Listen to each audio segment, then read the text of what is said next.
Good afternoon, everyone. This is another episode of Sobering Truth. Today we have a retired RN, a registered nurse that worked in a level 1 trauma unit. Her name is Amanda Lilly, and she is going to speak to us about her experiences with drunk driving crash victims. And I just wanted to tell you there might be some graphic descriptions. So if there are little ears around, you might want to change the channel or go to a different room. So, and we also have Miss Iris Stevens, and she is here via the internet. And Amanda, I just want to welcome you to the program. And I just wanted you to give us a little bit about your background in the medical field. Thank you, Joyce. It's a pleasure to be here. I appreciate the invitation. I was a registered nurse for 34 years prior to my retirement. Before that, I was an EMT for a while both in a large metropolitan areas. Um, it hasn't been that long, a few years ago since I retired. Well, can you describe what it's like in the trauma bay when a drunk driving crash victim comes in? I'm sure it's hectic. It is. There's a lot going on. Just prior to the arrival of the patients, and they can either come by car, come by ambulance, come by air. We're already prepared and waiting to receive that person. And it's almost like organized chaos. Very loud. There's just a lot going on. Everyone knows their position. Everyone knows what they're responsible for. But when we hear that it's related to alcohol, a whole nother element is thrown into that. That it changes our minds on the outcome. It changes our minds on what it is we're going to be dealing with. It adds a whole nother element of complexity to the whole scenario Right. when you bring alcohol in there. Well, without sharing anything identifying, is there a particular case or cases that has stayed with you over the years? Yes, there are a few that has stuck with me even all these years later, um, and all of them are related to drinking. All of them. Um, in particular, there was a group of three teenage boys. One of them had just recently received a sports car for his 18th birthday, and they were seniors in high school on the football teams, that kind of thing. And they were drinking and they were driving and they were testing out this brand new sports car and hit a tree going nearly 100 miles an hour. Oh, my. Um, I wasn't at the scene, I was at trauma, so I received them coming. Well, two of them were pronounced on the scene. They were already gone. They brought one in, and it was pretty traumatic. We knew when this kid came in that there wasn't anything that we were going to be able to do to help him. Yeah. Why? How did you know that? He was missing half his head, Oh, my goodness. and I to this day don't know why he was even brought into us. So his other two friends, they were already dead at the scene. Yes, and if they brought him in this shape, begs to wonder what the other two must have looked like that they didn't bring in and they just sent straight to the coroner's office. Oh, my. You know, yeah. Do you have any others that stand out in your mind? Um, yeah, another particular one was a gentleman who was in his 30s. He had an 11-year-old son at home. He had been drinking. Apparently, there was an argument at home, and he got in his vehicle. He was angry, and he was clearly inebriated. And he hit a tree, going about roughly 60 to 70 miles an hour. Had a severe head trauma, and they brought him in, and we worked on him for hours trying to stabilize him. But when we tested him later for brain activity, There wasn't any brain activity. And during that period of time, his son was so young he wasn't allowed in the trauma unit. Obviously, it can be quite shocking to see patients in that type of condition, for a child to see something like that. So we allowed him to record messages to his dad on a cassette recorder, and then his mom would bring it in every morning at the beginning of my shift, and I would play this cassette tape to the dad next to his bed. Now the father was on he was on a ventilator, he was unresponsive. There had been absolutely no signs of life. There's been no brain activity, and he was the hard part was playing this tape of this young child, not knowing what we knew about this person's outcome, because we were still waiting for tests to come back in and have definite diagnosis and definite conditions, responses and everything. It was just hard as a nurse. You have that human element, and it was difficult to remove yourself when you heard that child pleading with his dad to get better. And as a nurse, you're looking at him and you know he's not going to get better. He ended up, the family did donate his organs. How does Wow. that, I have a question. Mm-hmm. How does that affect you, this long term working in a situation where you see people coming in this kind of condition and see their families? And you know that, with drunk driving, that's totally inexcusable. I mean, that is a situation that never has to happen. It's very Nobody frustrating. ever has to get into a car and drive where Yes, you've been ma'am. drinking.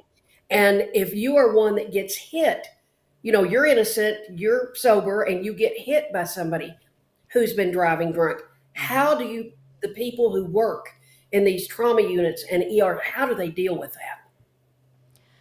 We put it somewhere else. When I can't speak for everyone, but for myself, when those type of situations came in, we would put it somewhere else in the immediate beginning of the crisis, so that we could do our job and take care of the patient the best that we could. It was later, when we were able, that it would hit us, and we would discuss it and debrief with each other after the trauma. And that's when the human element comes in. When because you're almost a robot at the beginning, you just do what has to be done. You don't think through the human element part of it. But when all that's taken care of, one way or the other, patient stabilized or not, then we'll get together and debrief each other on what we could have done better, what we could have done different. How do we feel about this? It was very important to do that, so that we could receive the next patient coming in and give them all that energy, because it's Do you get exhausting. angry? Do the nurses and Very doctors angry. get angry? Very angry to see these type of injuries come in, and they're preventable. Angry to see people do this to themselves, and angry to see people do this to completely innocent victims. And then often I've heard people say that, well, that victim who had nothing to do with the accident was in the wrong place at the wrong time. And that bothers me. I completely disagree with that, because what I say is that person was exactly where they were supposed to be, when they were supposed to be there. It's the person who chose to drink and drive that was wrong.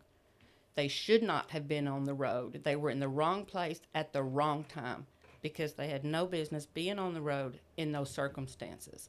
So let's shift that back and put that blame back where it belongs, which is with the person that made the decision to drink.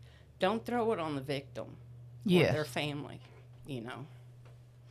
And the child, that just tears me up. The child Yeah, was begging his dad to get better. to get better. Yeah, he was. It was heart wrenching, and that's been quite a few years ago, and it's still difficult to tell that story because I can hear that child's voice. Mm. You know, and How do people cope long term working in a trauma center and things like that? I know I couldn't. Probably couldn't work more than a week. But how do people like you manage to work long term, for years? It does get to you. I mean, you have to debrief with others. It helps when you pull yourself aside. It helps to talk to your um, your fellow employees, your fellow staff, to debrief and to release this. To me, that's the best thing that helped me was to be able to release it, not try to carry it around like I've got all this covered, you know, because the the environment in a trauma unit, uh, can be, people can carry a chip on their shoulder because it's just the environment that you're in and the stress of all of it. The most important thing is to realize you don't have to carry this. You know, you need to get it off your shoulders. You need to talk to someone about it. They do have a lot of counseling services available for staff. I haven't been in a facility yet that didn't have that available for staff to be able to debrief on the side and put this somewhere so they could go back in the shift the next day and do it again, and face whatever they have coming in. I suspect you're probably very strongly against any kind of alcohol drinking and driving. And I I am. suspect people and I know that's not drinking and driving are not the only accidents that you get at trauma centers. I know that. But I would think a lot of people there would be just horrified at the drinking and driving that we see. So what is it, 22,000 a year are killed as a result of drink driving? And that's all preventable. It's all Yeah. preventable. It Hmm. just blows my mind. And when it's your loved one, then it's not a statistic. Yeah, those people will get angry, um, if they were the victims, but they're the ones doing it to other people. True. Make that make sense. Um, do you think that the public truly understands the risk, or has drunk driving become just too normalized? Um, I think you have two groups of people. I think you have those that just blow it off and think it's no big deal because everyone else in their circle does it.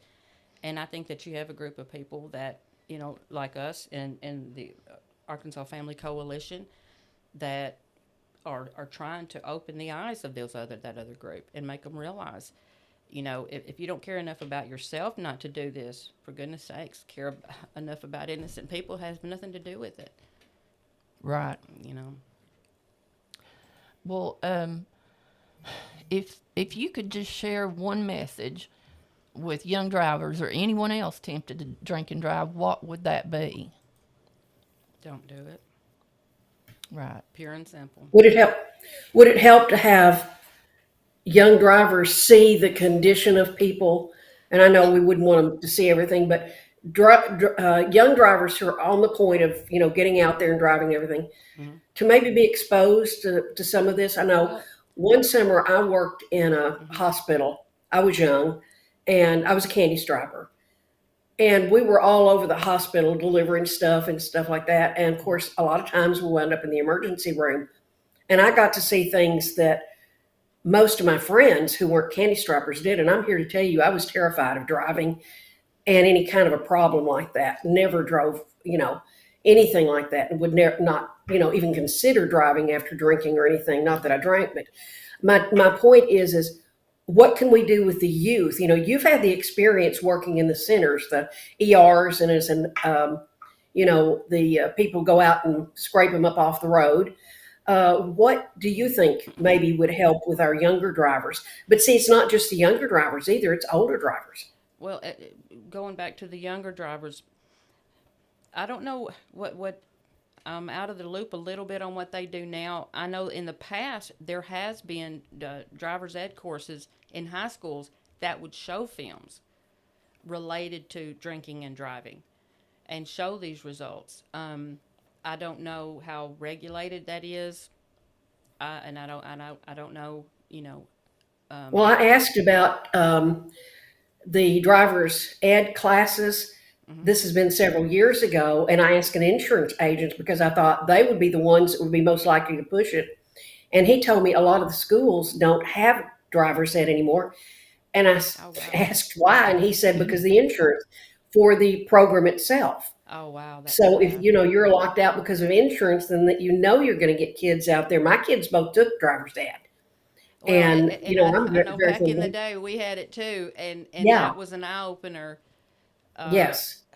because you were forced to see these things, and then your fellow students who would be that student with you that's drinking and driving, they're seeing this prior to the incident, prior to, so y'all are all seeing this together, the effects of it and what happens with it. Wow, because they're forced to face the possibilities. So without that, then community organizations like this will help. But there's a lot of denial out there, especially the younger you are, you're invincible. It's not going to happen to you, and it's not going to happen to anyone that you care about. That's the attitude that you have. When I've got a statistic here that people between the ages of 21 and 24 are the most likely age group to be involved in vehicle accidents. Um, and so you get your driver's license completely at 18 years old. And so people from 21 to 24 years old are the most likely to be involved in vehicle accidents related to alcohol. However, as we know, that's there's a lot of ages involved here, and these are the drivers. And these times are usually, it says between 12 midnight and 3 o'clock in the morning are the most dangerous times to be out on the road because of drunk driving. Yeah. Amanda, did you have any other people that you remember? Did you have anybody that maybe made it and went out and advocated for not drinking and driving?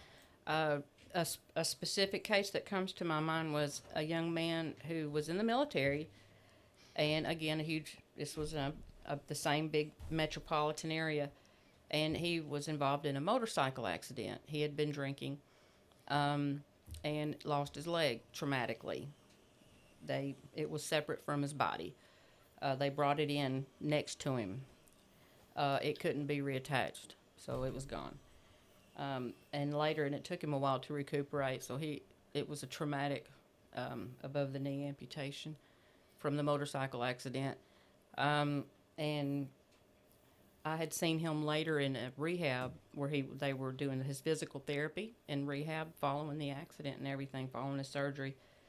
And to hear him speak, I hope that he was able to, because he said he was going to go back to his buddies and really press on how important it is not to drink and drive. He was 28 years old. Wow. And so for him, someone that's been through that, they're going to be a lot more likely to listen to him than they would be for me, because they can't relate to me, but they can relate to him. And so for someone like that who has been through this, have experienced it, they know where these other people are coming from, and they know what can happen firsthand. For that person to go out and spread the word, to me, it speaks volumes, And What about the parents? That my heart just goes out to them. That when they have a child that's happened to, that must be hard for the nurses, the doctors, and everybody. I can still hear the screams sometimes of the parents when we have to tell them what's happened. Yeah. And that's been a long time ago, Yeah. Do you think we're too easy on drunk drivers? Because I know some of them have several DUIs, and this is maybe even before they actually hit somebody. 2 or 3 or 4 I've read. I don't understand that myself. I don't either, but I read a I don't story the either. other day, a story about And then somebody you're that had shocked picked when it up. happens. Yeah. Exactly, and You know, he had didn't a see it dozen coming. DUIs. How can you get that many? I don't. How can you get that many without spending the rest of several years in prison? Because these people I'm are with you on killers that, on Miss one. Iris. It makes no sense to me. Make that make sense. You have all these people who have proven over and over and over again that they're going to drink and drive. They're not concerned about the consequences of it, and then you're surprised when they kill somebody. You know, I make that make sense to me. You know, The laws need to, well, they need to follow the law for one thing.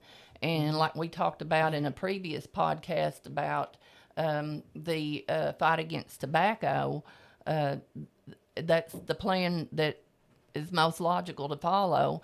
We need to get the warning labels on the alcohol bottles, and they're fighting that. The alcohol companies, oh, of course they are. and, Look and what it's done to the tobacco industry. right, and they also need to lower the content of alcohol in these products, and you know, we organizations like us, there should be more. There should be. Well, there are. I was shocked at finding out how many there are. I looked it up one day and there were over 20 that are working on basically what we're trying to do, which is to That's awesome. de-romanticize the idea of drinking I think and you make just it hit it on like that, Miss tobacco. Iris. Yeah, de-romanticize is a I good do. word. I agree. Because And that's, to, yeah, that's make it you're, like tobacco because nowadays tobacco has a it's really, shunned. If you yes, see it is. it's a shunned thing in society, and we need to make drinking the same thing. It took time Hmm. for tobacco to get there. So Yes. if all these organizations and they continue to just get the word out, continue to be a thorn in the industry side, um, it's I'd love to see that happen. Well, I keep saying tobacco, you could smoke 2 packs of cigarettes and you didn't go out and get in your car and drive off and kill a family. Yeah. Alcohol is even worse than tobacco because if you drink and then get in a car, it has a much more dangerous result after drinking. And as a rule, people didn't smoke a pack of cigarettes and beat up the wife and kids the way that we have so many alcoholics do. There was Another huge point. alcohol is so much worse than tobacco, but look what we did. We took on tobacco and we can't seem to take on alcohol in the same way, even though its Yeah, effects are so much worse. another very good point, Miss Iris. That's true. I mean, with alcohol being so much worse, and all the other points you just mentioned, why isn't it? Why isn't it? Why aren't people doing a deep dive in trying to do something about that? Let's go over here, the smokers, but you've made so many big points there. Why is that? I don't know, and we talked about, and I remember when they started this on cigarettes, and everybody said they'll never be able to do anything because you got the big tobacco country companies, which just had billions of money, and it didn't help them. They took on the big tobacco companies that are Mm-hmm. like the big alcohol companies, and they took them to court and they sued and they won, and then it And was it major is more of a federal social legislation. stigma if you're a Yes, and smoker. then it was major federal Hmm. legislation that took so much money from them, and distributed to all the states to help with anti-smoking campaigns and, the diseases that resulted from smoking. And I'm just curious about why nobody has done that with drinking, unless drinking is far more popular among the legislative groups that really did this, took on That's the probably tobacco. what it is. and Yeah, I mean, who's going to want to police themselves? Exactly. right, and Yeah. they want to drink, and they want their buddies to drink, and they want to have fun in the good old boy system. And these companies, they have all the money, but that, like you said, that may not matter. But they're trying to market it to women, and they've saturated the United States. They're going after other countries, and they want to make everybody drunks. And As long as it doesn't affect them, as long as it's not their family member that I'm seeing, in the trauma unit, or that the doctors and nurses are seeing in the trauma units now, as right, long as it's not their family, and praise to God that it won't be, but it shouldn't be anyone's family, right. you know. Um, well, in the closing minutes of our podcast, I also wanted to ask you, what would you like listeners to of Sobering Truths to take away from your experience? That it does happen, and it does happen to people that didn't think it would happen to them as the victims. And so I believe more people need to get involved. More people need to have their voices heard and become involved in organizations that are out there trying to make noise and do something about this, because it is a big deal. And when it hits your doorstep, when it's one of your family members, it's too late to spare yourself from the pain that causes. So let's be proactive. Let's do this now. Amen. Well, if you want to join us, we've got our website up now. It's crawling across the bottom of the screen. It has been the entire time. And we would love for you to join us, check us out, help us in this fight. This could be your family member, your child, or what. Even if you don't drink, it can affect you, because a drunk driver could cross that center line or run into you or whatever. Yeah. You know. And I wanted to just Well, we've got a lot of our information, like that Bob, the AFC director, has developed over the years. We've got a lot of that on that website that you can just go on there and pull down. And we're trying to get all of it on there, so you don't have to write for a booklet. You can just go to the website and download one. Yes, that's another. I'm glad you mentioned that, because I did want to show this. These are some of the booklets that we have. can you hold it up closer? Yeah. So closer where? Yeah, you did fine. And then this one is the cost of alcohol. I think it's about 12 pages long. And it has a lot of statistics. One of them, nearly 10,000 people are killed annually on U.S. roadways due to alcohol-related accidents. And I believe, Miss Iris, you mentioned a statistic just earlier in the beginning that has gone up since. Yeah, Those the last one I numbers are read was like over 20,000. It has actually gone down because there has been pretty much of a campaign against drunk driving, and good. it's don't drive with a buzz or something like that. I've seen that on Oh television, yeah. and I've I seen know the some of the young people. billboards and Yeah, and some of the young people have mentioned that to me. That they make sure that if they're out with a group, that there's a designated driver in case any of them do drink. I'd rather see them not drink, but realistically, at least they appoint a designated driver, and that's that's a what they step. need to be doing. That's a huge step, though. And Yes, like you said, I would too. You already have the immaturity, gray matter brain yes, cells going on up there, and then you compensate. You throw in some alcohol. Not much yes. work with. Exactly. So, and but also we're going to have some videos and some audio information on this website. We're still in the process of building it and getting things on it, but it's going to be pretty good. We got some really good information on there, so Awesome. people really want to check it out. And if you've got any questions or comments about the broadcast, about the podcast, put them on there. Ask us questions. If you have a complaint, if you want to see us cover something that we haven't covered so far, and if you want to challenge us on anything, we'll be happy to do with that. Sure will. Well, Amanda, do you have anything else to add, or Iris? I think it's wonderful that Arkansas Family Coalition is doing this, and thank y'all again for monitoring your site the way that you do, helping answer questions, and just get these words out that this is happening. And Miss Iris, thank you, because I do encourage people to look at these sites and to ask questions, and let's interact, and get this information out there.